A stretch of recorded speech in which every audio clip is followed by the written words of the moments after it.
Então, estimados irmãos e irmãs, uma boa noite a todos e a todas. É com verdadeira alegria que nós nos encontramos aqui essa noite, nessa casa que nós aprendemos a admirar, não somente pela sua organização tão aconchegante, sua estrutura física tão bem organizada, mas principalmente pela forma como nós fomos acolhidos sempre quando viemos a essa casa. Geralmente nós vimos aos sábados, hoje é a primeira vez que nós viemos uma quarta-feira à noite, e quando nós estávamos na preparação para as atividades junto com o grupo do passe, nós sentimos o ambiente espiritual e percebemos o esforço sincero dos seus trabalhadores em manter essa casa alinhada aos propósitos de Jesus e da espiritualidade superior. Então, estar aqui com vocês é uma alegria sincera, genuína, e um sentimento de profunda gratidão pelo acolhimento e pela oportunidade do trabalho e do aprendizado. Que nós possamos estar mais próximos do reino de Deus. Ainda mais que quando nós estávamos ali nos preparando para o trabalho, deu uma certa invejinha, aquela inveja fraterna, porque os trabalhadores estavam todos com crachás. Eu pensei, eu também queria estar com crachá, me senti deslocado. Daí a Juliana disse, eu esqueci meu crachá, eu vou colocar o crachá. Daí só ficou eu sem crachá. Mas depois eu vi que a Suzy foi tão indulgente que ela disse assim, não, Guilherme, não te preocupe que eu também esqueci meu crachá em casa, só para não me deixar desconfortável. E nos fez sentir mais presentes ainda com vocês. Então, queridos, obrigado pela oportunidade e vamos trabalhar. Segundo Allan Kardec, o Espiritismo é a terceira revelação da lei de Deus. A primeira revelação é personificada na figura de Moisés, que veio trazer à humanidade o conhecimento do Deus único, mas que, de acordo com o desenvolvimento e o conhecimento do povo daquela época, foi necessário apresentar com mais ênfase a face da justiça divina. Jesus é a personificação da segunda revelação da lei de Deus, que veio nos dizer, sim, que Deus é o Deus da justiça, mas é o Pai de amor e de misericórdia também. E ele nos deixou uma profecia. Ele diz que se nós o amássemos e guardássemos o seu mandamento, ele rogaria ao Pai, e o Pai nos enviaria, em nome dele, um outro Consolador, que ficará conosco para a eternidade, que vai nos explicar todas as coisas e reeditar, ensinar novamente, explicar melhor tudo o que Jesus nos disse. E pouco nós refletimos que essa profecia já se cumpriu.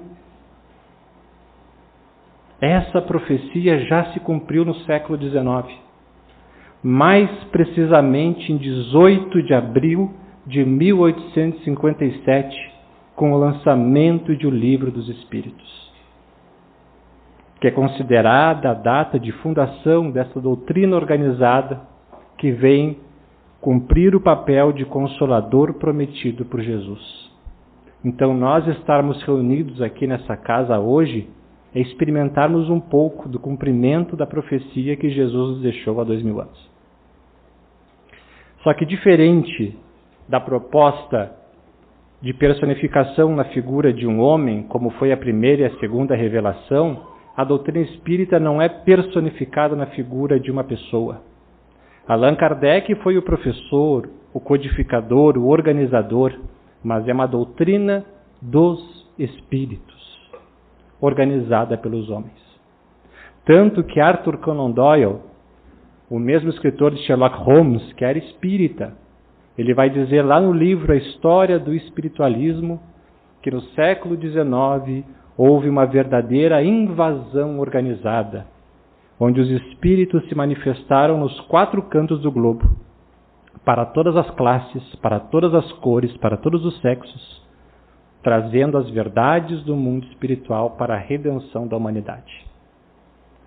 E a doutrina espírita ela tem um tríplice aspecto. Ela é uma ciência de observação, uma doutrina filosófica de consequências religiosas.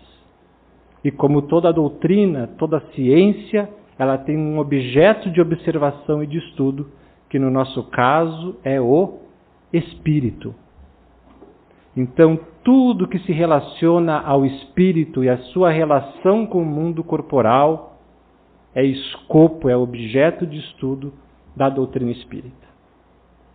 Mas como ela é uma doutrina, toda doutrina tem os seus princípios, seus fundamentos. E na introdução de O Livro dos Espíritos, Allan Kardec apresenta 34 princípios fundamentais da nossa doutrina.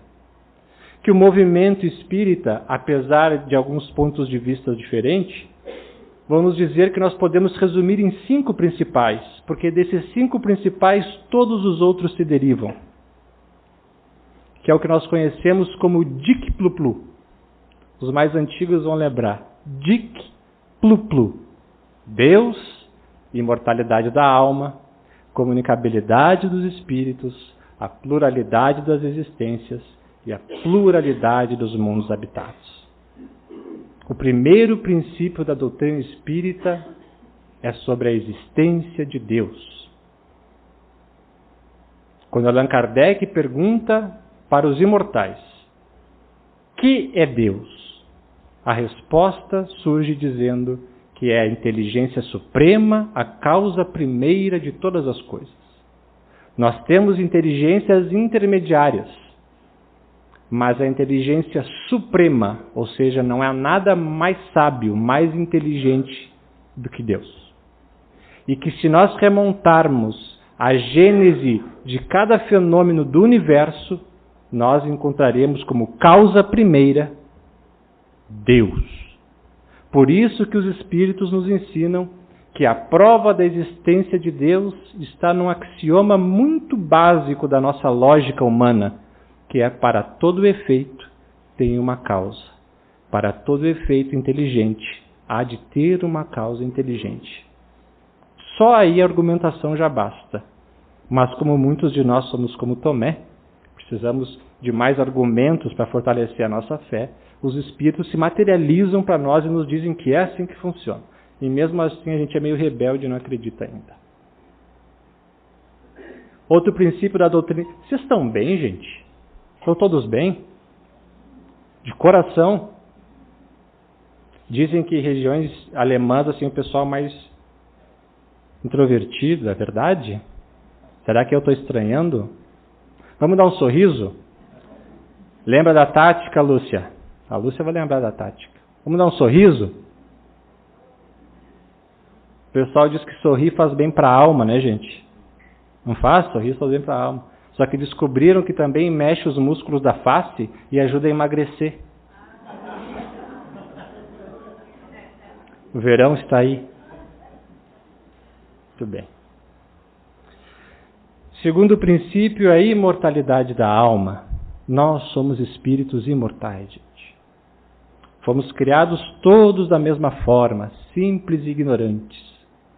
E através de diversas experiências, tanto no mundo espiritual quanto no mundo físico, nós vamos progredindo até chegarmos à perfeição relativa, porque perfeito somente Deus o é e será.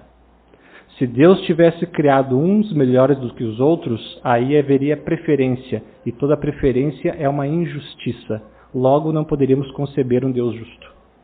Então, se vemos um espírito como Jesus, que é o nosso governador espiritual, o espírito mais evoluído que passou pela Terra, mais consciente, mais maduro, nosso guia e modelo, ele também foi criado da mesma forma do que nós. Só que se ele já alcançou o patamar de um espírito puro, é porque ele é o nosso irmão mais velho. Como nos diz o benfeitor Emmanuel, os sistemas solares onde Jesus se formou, como nós estamos nos formando agora, na escalada evolutiva, já não existem mais. Daí nós pensamos, a gente aprende na escola que um sistema tem uma duração média de 15 bilhões de anos. A Terra formada há 4,5 bilhões aproximadamente. Jesus já era um Cristo quando a Terra foi formada. Então Jesus está no mínimo há 20 bilhões de anos à nossa frente, né? É isso que o Haroldo fala nas palestras, né? Pois é, então Jesus é o nosso irmão mais velho. Só que foi criado da mesma forma. Então nós já existíamos antes dessa encarnação. E vamos continuar existindo após a decomposição cadavérica do nosso corpo.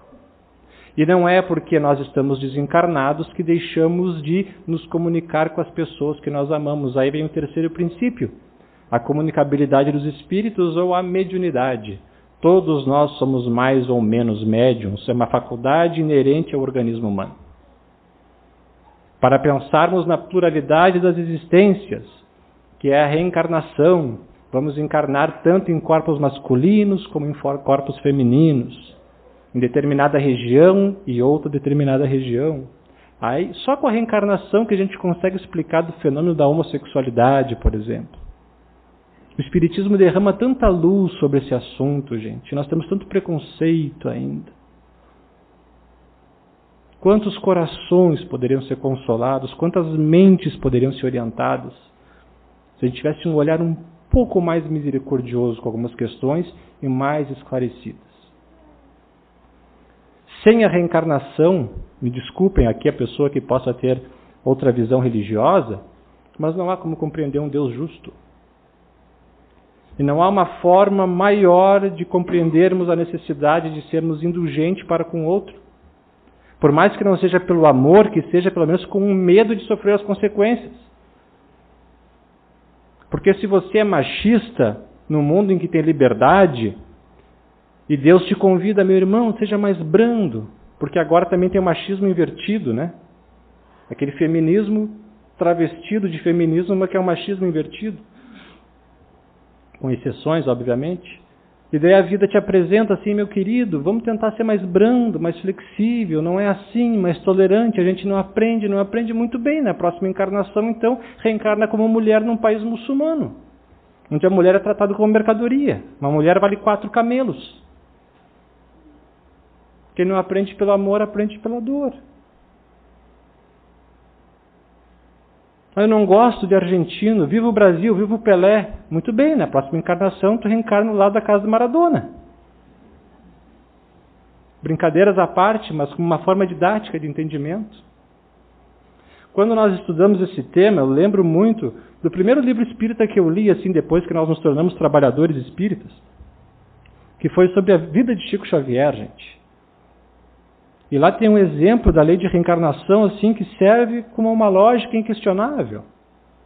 Claro que é preciso estudar, mas a lógica da reencarnação ela é inquestionável. Quando Chico Xavier estava em Pedro Leopoldo e uma mãe traz uma criança no colo de 4 anos de idade. A criança era cega, surda-muda e não tinha os 2 braços. E ela chega aos prantos para o Chico e diz: Chico, meu filho é cego, surdo, mudo e não tem os 2 bracinhos.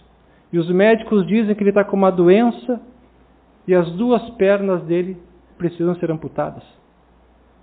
Ela diz: onde é que está a justiça de Deus nisso? Fazer isso com uma criança. O Chico fica bem preocupado, porque dependendo do que tu fala nesses momentos, pode gerar muita complicação para o sofrimento daquela pessoa. E o Chico se concentra, faz uma prece, e o Emmanuel, seu mentor espiritual, aparece para ele e diz: meu irmão, fala para esta mãe que esse espírito que ela carrega nos braços é um espírito muito mais velho do que ela. E que nas últimas 10 encarnações consecutivas, ele se precipitou pelo suicídio. As marcas que ele traz no corpo físico é as marcas das lesões que ele gerou contra ele mesmo. E que ele pediu antes de encarnar nessa encarnação, ele pediu que se ele tivesse inclinado a cometer novamente um suicídio diante das provas necessárias de resgate, que a espiritualidade superior movimentasse recursos para que impedissem ele, uma forma de contenção, para que ele não cometesse um crime contra ele mesmo novamente. E apesar de ele não conseguir se expressar pela fala, pela escrita, pelas limitações físicas que ele tem, ele com 4 anos já está pensando, porque nós conseguimos ler o pensamento dele, que a primeira oportunidade que ele tiver, ele vai sair correndo e se atirar na frente de um carro ou pular num rio. Para não ter que passar por essa prova tão dura. Então, pelo amor que Deus tem por ele, a misericórdia divina, que não te vê como um corpo de carne numa única existência, mas como um espírito imortal, sim, as 2 pernas serão amputadas, para que ele não cometa mais um crime contra ele mesmo. Não estou dizendo aqui que toda pessoa que tem alguma limitação física foi suicida em outra vida. Tem gente que lê essa passagem e se equivoca. Daí vê alguém com alguma limitação e diz foi suicida ou aprontou alguma coisa. E não é assim. Porque a gente lê lá em O Livro dos Espíritos que espíritos mais superiores, mais adiantados, podem pedir para vir com provas para experimentarem a sua fé. Lembram de Francisco de Assis? Ele ficou cego, teve lepra, teve câncer. E segundo Joana de Ângeles, depois de Jesus, foi a maior expressão de amor que passou pela terra. Como os nossos irmãos católicos dizem, né? Francisco de Assis é o primeiro depois do único. E ele não tinha débitos para resgatar nesse sentido, mas veio aqui para provar e deixar o aprendizado para aqueles que vão passar por esses problemas, que há como suportar sim, encontrando na fé e no trabalho e no bem os recursos para tal. E o último princípio desses 5 que nós falamos é a pluralidade dos mundos habitados. Com o Espiritismo nós aprendemos que todo o universo é habitado/habitável. Quando Jesus nos diz, há muitas moradas na casa do meu Pai. Obviamente que a vida em outros mundos não vão se expressar da mesma forma como nós temos aqui na Terra, né? Com carbono tão presente. Mas é um raciocínio simples para nós termos e identificarmos essa lógica. Agora, no final do ano, é muito comum a gente falar da Mega da Virada, não é? Quem não gostaria de ganhar? Eu não sei se eu gostaria. Não sei se eu não comprometeria a minha encarnação. Mas falo por mim. Cada um sabe onde seu calo aperta. Mas muitas pessoas pensam, puxa, como seria bom, né, ganhar recursos assim. Daí vamos supor que o senhor Leopoldo ganhou os recursos. Daí o senhor Leopoldo, como investidor, pensando que o dinheiro na mão é vendaval, dinheiro parado dá problema, ele pensa, vou investir.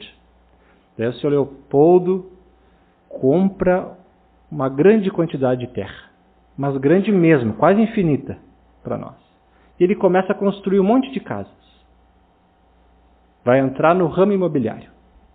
Daí ele constrói casas menores, casas maiores, casas de um tipo, casas de outro tipo, casas de uma cor, casas de outra cor, casas mais próximas da luz, outras casas mais afastadas, mais escuras.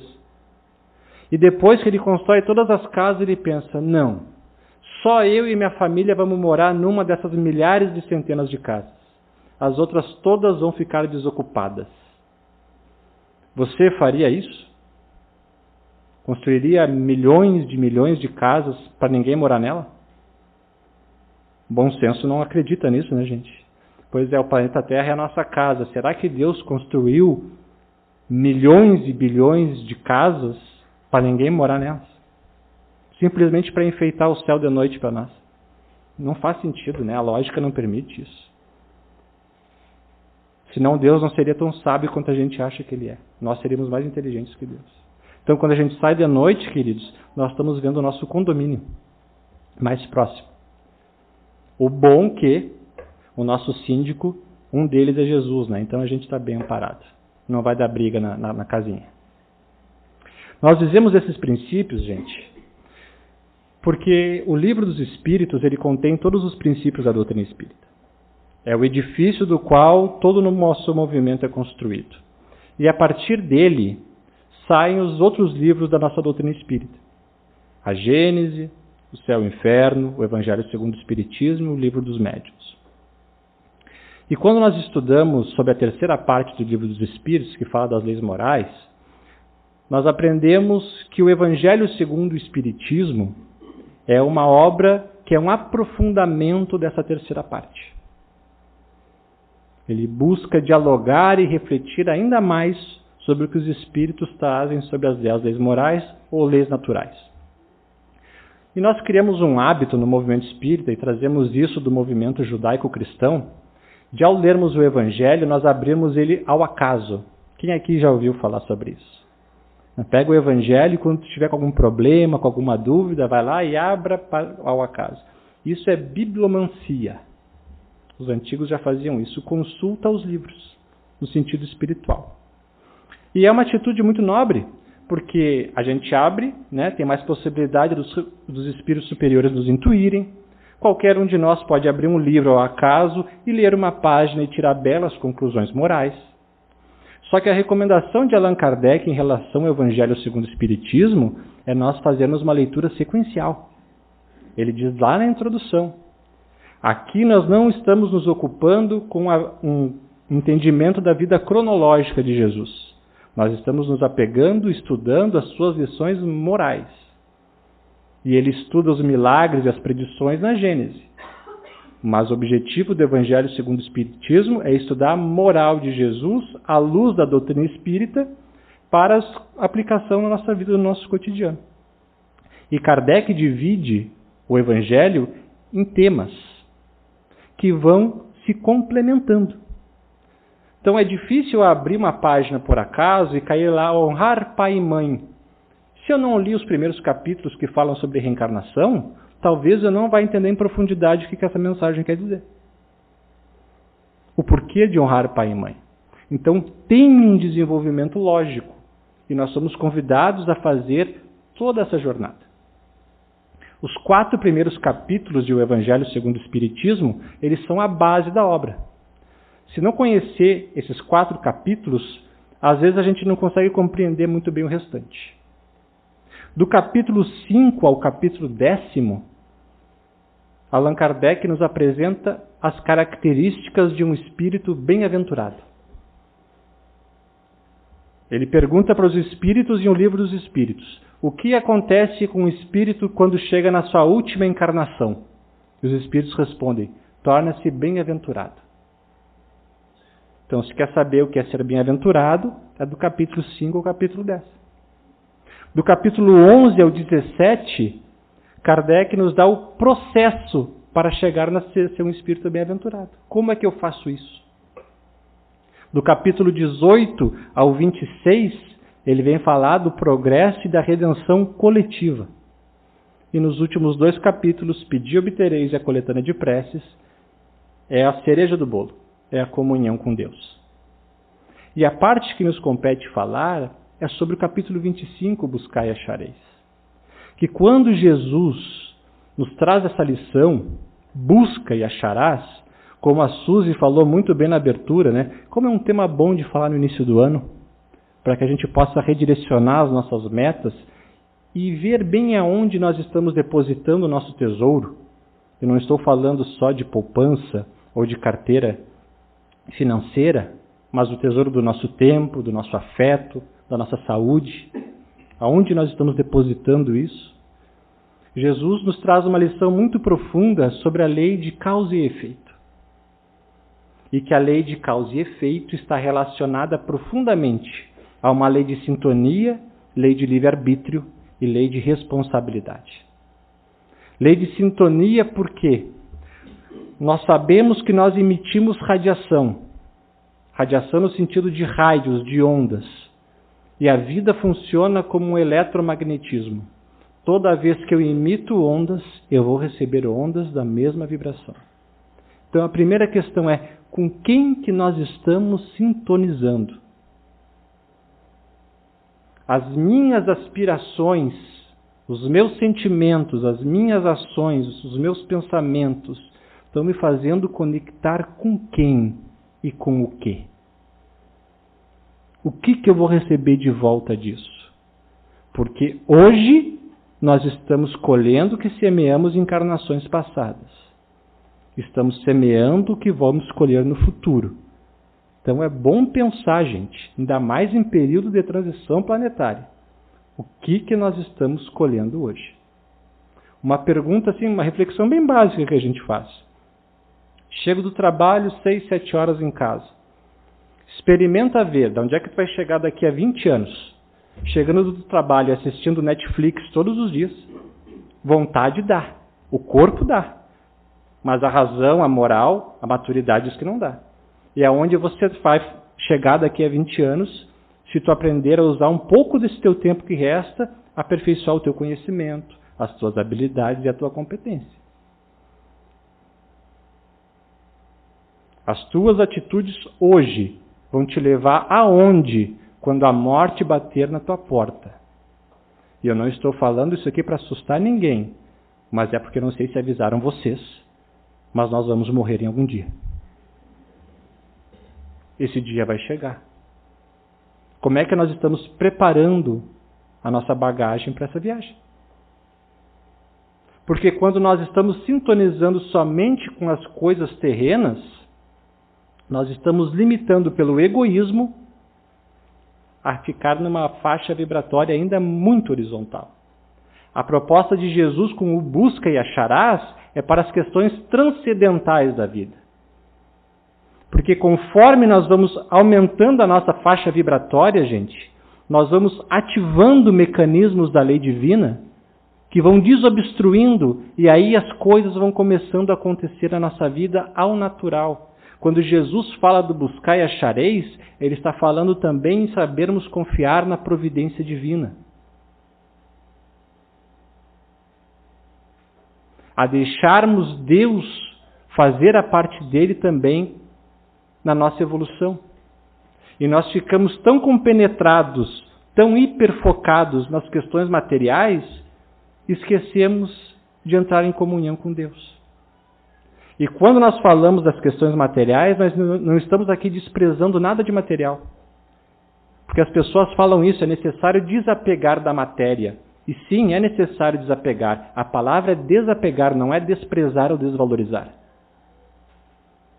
Porque quando tu aprende o valor e tu conquista determinada competência, não te preocupa, que a providência divina vai fazer chegar até ti o que é necessário.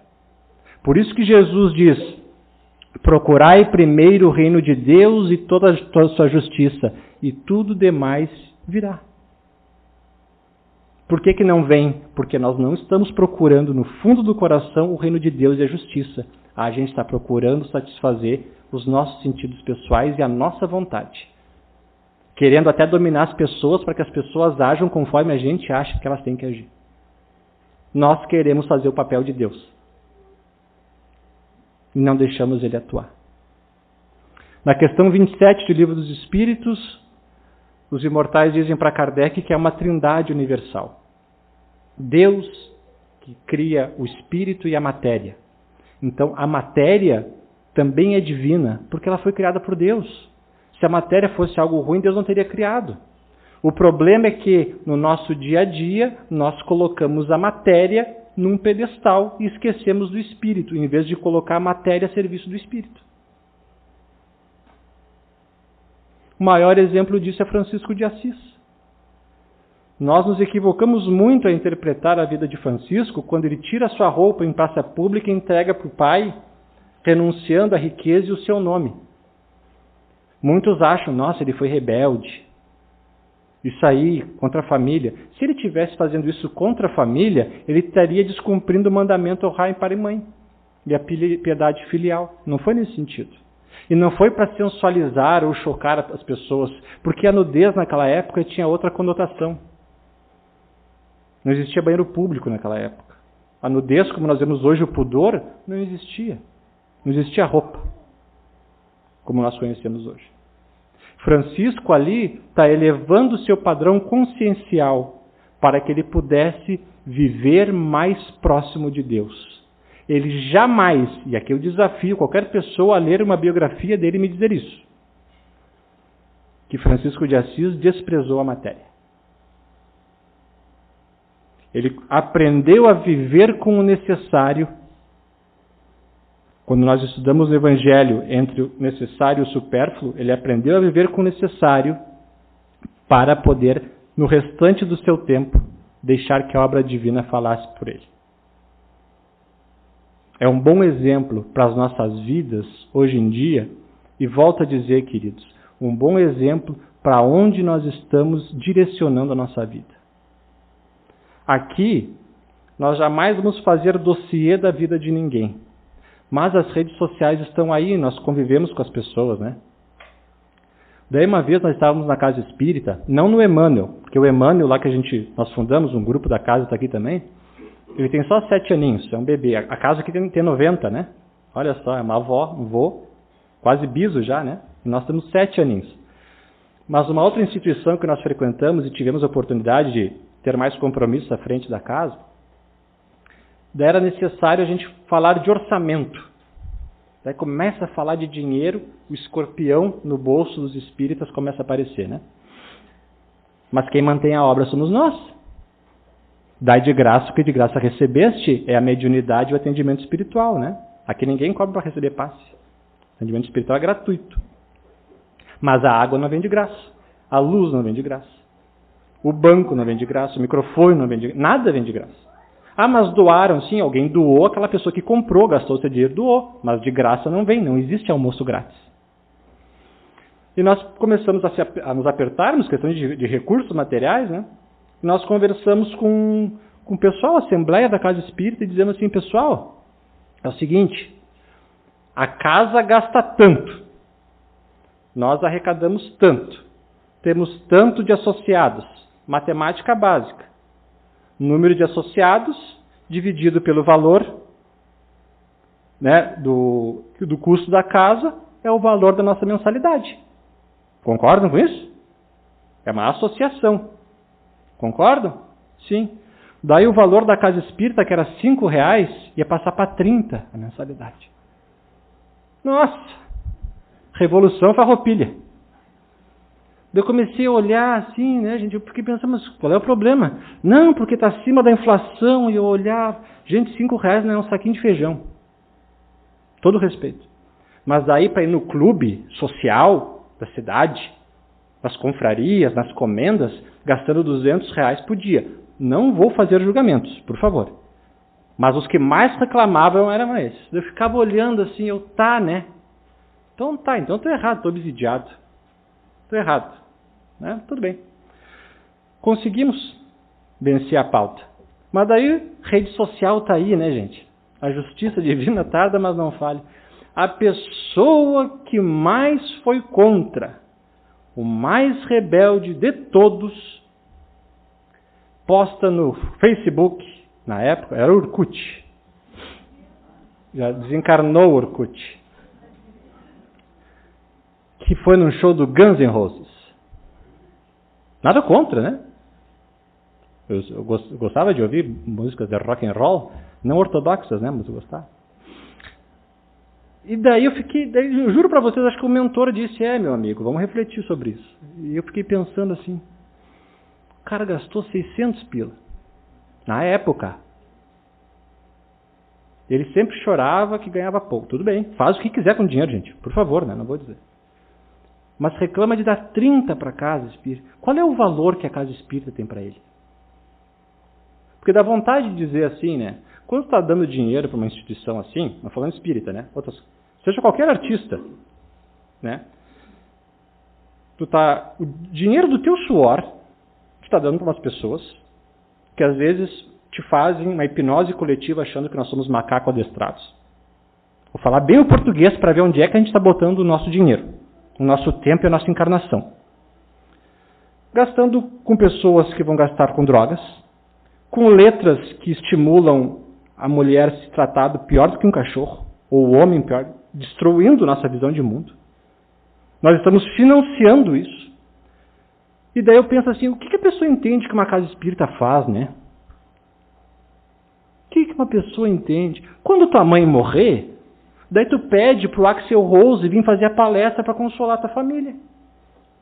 Quando teu filho morrer, pede pro Slash vir tocar uma música no velório dela. Tu está entendendo que o maior patrimônio, o maior investimento que tu pode fazer na tua encarnação, que bolsa de valor, é ajudar no centro espírita?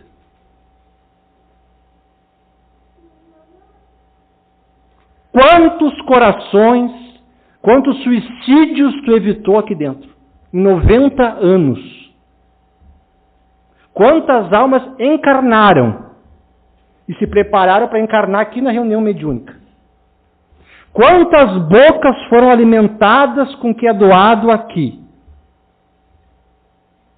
E uma amiga minha que é técnica de enfermagem, que trabalha limpando o bumbum de vô, gasta 3, 4 plantões para ir assistir o show do Guns N' Roses, ou seja lá do que for.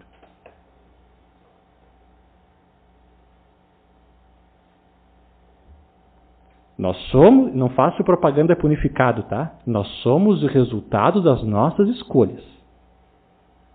Não temos mais a desculpa. Agora chegar, vamos desencarnar, vamos chegar lá no nosso lar, eu não sabia. Desculpa, sabia. Talvez não teve força moral para seguir o caminho correto. Desculpe, eu estou mais firme, tá, Leopoldo? Mas eu acho que o seu cacique de Barros deve ter se aproximado. Para a gente encerrar. Um clima mais fraterno. Porque eu não estou aqui vindo dar sermão. Isso ficou em outras encarnações. Vamos encerrar com a história do Zé, que ilustra bem tudo isso que nós falamos. O Zé era um morador de rua. Ele não tinha nada, não tinha ninguém. Mas era uma pessoa tão querida por todos, pessoa tão prestativa, mas ele encarnou crucificado na ignorância e na desigualdade social. Mas apesar do seu estado, ele ia todos os dias na igreja, no centro da cidade, ia até o altar e dizia: a prece mais pura que ele tinha oportunidade de trazer no seu coração. Ele não ficava 1 minuto ali, virava as costas e saía. O sacristão que começou a cuidar da igreja e não conhecia o Zé pela comunidade, ficou um pouco desconfiado, pensando: esse rapaz vai vir roubar alguma coisa aqui dentro.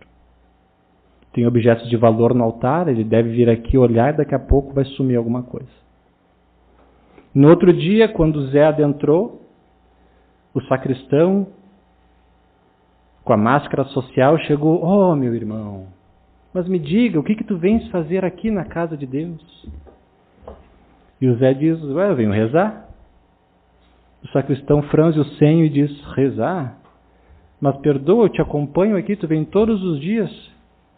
Tu não fica nem 1 minuto aqui e já sai. Que reza é essa tão apressada que tu faz?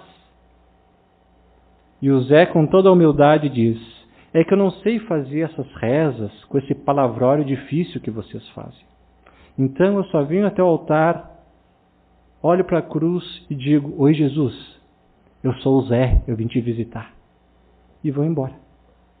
O sacristão ficou envergonhado. E percebeu que depois daquele dia o Zé nunca mais apareceu. Ele pensou: será que o Zé ficou ofendido? Mas ele se informou com seus vizinhos e descobriu que o Zé tinha sofrido um grave acidente e foi parar na UTI de um hospital. E qual não foi a surpresa que um homem sem recursos materiais, sem nada, sem nenhum familiar, doente, num acidente, numa UTI, fosse o grande motivo de cura para todos ali dentro. Porque o Zé contagiava alegria. Buscai e achareis. Ele contagiava com a sua alegria. Então as pessoas estavam doentes no seu lado, ele dizia: não, vai passar, vamos lutar. O outro vinha: amanhã tem cirurgia, no máximo que vai acontecer é tu desencarnar, mas tu não vai morrer, é teu corpo só, tu vai continuar vivo. Até os médicos iam se aconselhar com ele de tanto alto astral que aquele homem tinha. Daí um dia, uma técnica de enfermagem não se segurou, não se conteve e foi falar com o Zé. E disse: Zé, me conta, qual é o segredo? E o Zé: mas segredo do quê, querida? Não, o segredo para ter esse alto astral que tu tem, que tu contagia todo mundo, tu cura. O teu sorriso, a tua vibração cura as pessoas. E o Zé diz: não, é aquela visita que eu recebo todo dia. Ela olhou: Zé, eu sei que tu não tem ninguém, Zé. Eu vejo que todos os dias a cadeira do acompanhante aqui no lado está vazia. Ninguém vem te visitar. Quem é? E o Zé disse: sim, todo dia ele vem. Senta ao pé da minha cama e diz: oi, Zé, eu sou Jesus e eu vim te visitar. Pergunto: será que nós estamos permitindo que Jesus venha nos visitar na nossa casa? Buscai e acharei. Batei e abrir-se-vos-á. Será que nós estamos batendo para que ele venha nos visitar? Não vou falar outras coisas, que daí seria sim um sermão. Vamos ficar com essa mensagem final. De nesse ano, como disse a Suzy, vamos pensar em abrir um pouquinho mais a porta da nossa casa, do nosso coração, para que ele venha alguns minutinhos do nosso dia nos visitar. Nós seremos mais felizes.